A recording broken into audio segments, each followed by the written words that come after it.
Стейк шарах хэцүү юу амархан уу?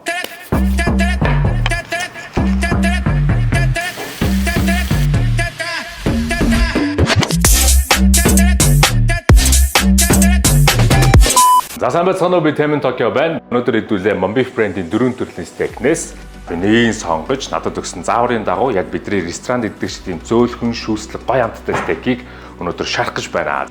Тэгээ нэгдүгээр алхам маань стейкээ маш сайтар гисгэх ёстой гэсэн байсан. За тэгээ би болохоор стейк маш сайтар гисгээд бэлтчихлээ. Хоёрдугаар алхам маань бид нар стейкээ гоё шүүсийн дотор нь байлгах ёстой учраас хоёр талаар нь маш сайтар хайрцагдах ёстой байгаа. За түүний тулд бид нар хайрлан тавгаа маш сайтар халах ёстой байгаа. За тэгээд тавгаа халж явах хооронд стейкээ амтлнаа. За тэгээд стейкийнхаа хоёр талын гадаргууг сайхан тосолж өгөөд сайхан массажлан тосоо тараана.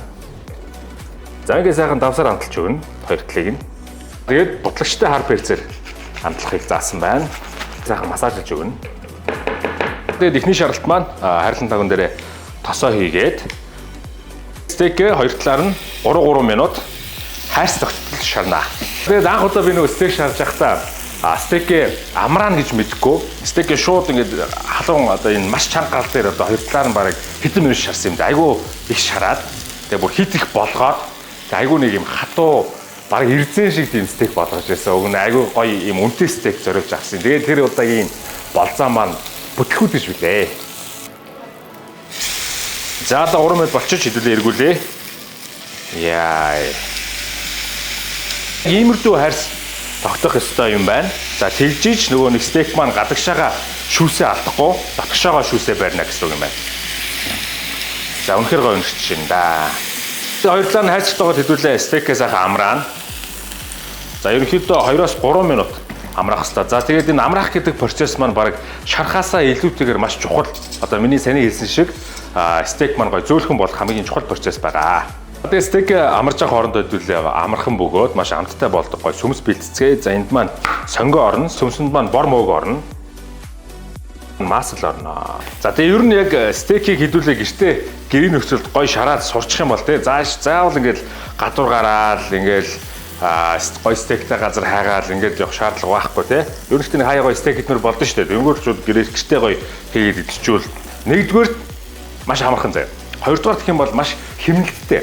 За ер нь бол би нэг судалгаа хийсэн байгаа. Тэр нь яадаг вэ гэхээр хэдүүлээ гэрийн нөхцөлд яг тэр стейк мэг бүх орцоо аваа. За дээр нь виногоо аваад авахд гадуур гараад идж байгаа стейкний ер нь 3-1-ийн үнийн дүнд бол ер нь авчижээ шүү. За тэгээд сонгон мөөг маань гой шаргалтаад ирэхийн алдад хэдүүлээ дээрэс нь сүм кремээ хийгээд манай соус маань ерөнхийдөө бэлэн болж байгаа маа. За энэ хүү соус маань бэлэн боллоо. Өтгөн шингэний харьцааны ерөнхийдөө иймэрхүү байх юмстай юм байна. За одоо хэдүүлээ стейк хоёр дахь шаргалтаа хийх гэж байна. За одоо энэ шаргалт нь хамгийн гол одоо амтыг оруулдаг юм шаргалт юм байна. За тэгээ халсан хайрлан тагван дээрээ маслаа нэ. За дээрээс нь стейк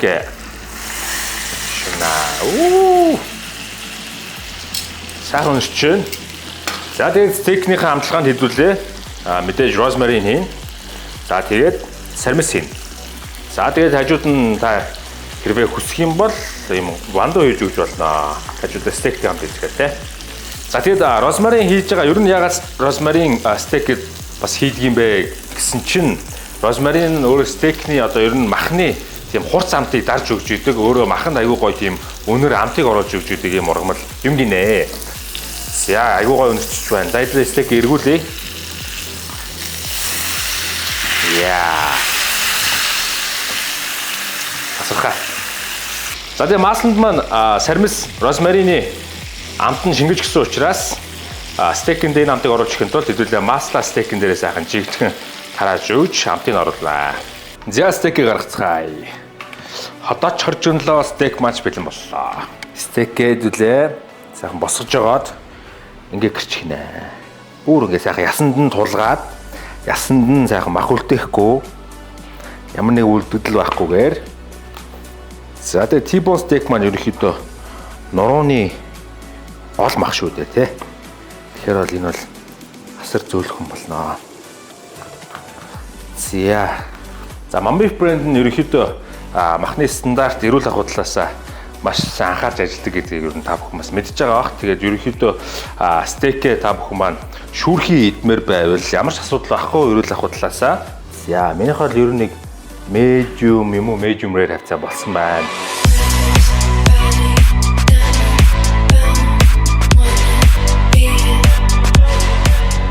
За ингээ стейк маань бэлэн боллоо. За миний хамгийн дуртай мөч ирлээ. За тэгээ Monbeef-ийн заавраар стейк маань хэр зөөлхөн болдгийг хэлүүлээ. Шалхал үлдлээ та. За энэс намнаа. За саусаад өрхөд.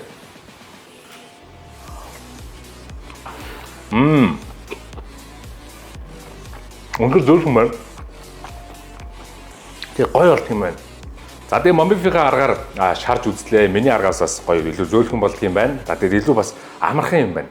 За тэгээд стейкийг гоё онцгой баярын өдөртэй гэр бүлдээ хайртай дотны хүндээ гоё хийж өгөхөд маш гоё классик юм гоё оройн зог болдог. Тэгээд ер нь та бүхэн стейк шарахад айгүй хэцүү гэж боддог байсан бол яг энэ зааврын дагуу хийгээд үзээрэй. Гарц чинь орох юм бол ер нь бол нэг 20 минутанд л хийх юм байна. Үнэхээр гоё.